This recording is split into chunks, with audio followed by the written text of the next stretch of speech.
Hi friends देखिपे ये हूँ महात्मा गांधी का प्रतिमूर्ति। ये हूँ चारिबाटिया मंतेई नदी कूल महात्मा गांधी का स्टैच्यू बनाई आपण मैंने देखिपे।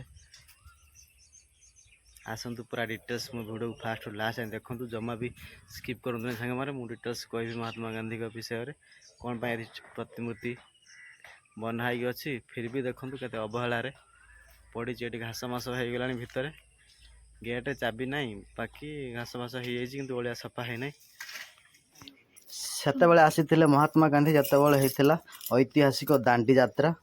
सेतेबेले महात्मा गांधी ए जगह को आसीथिले देखि परथे सेथि पई 2005 पाखु ए मूर्ति एठी बना है कि अछि। बहुत दिन हो महात्मा गांधी के वीडियो करी पर नथले देखंतु से प्रतिमूर्ति केमिति अवहेलित होई पड़ी छी पछपटे घास फास जंगल है गलानी देखंतु मूर्ति धर एई बोधे वर्ष खंड तळे बोधे कलर हे जाठु आउरी खराब हे थिला ए जगार परिस्थिति देखि परथे। एई जो रोड टा देखुछ ना ए रोड र ना होची गांधी रोड काहे ना गांधी एई रोड रे ही आसीथिले से रोड र परिस्थिति बहुत खराब थिला एबे किंतु सुधरिबा को जाउची सुधरि भी गलानी प्राय कहया चोर एपटे ब्रिज देखंतु हमर मेगा पाइपलाइन काम हे कि अछि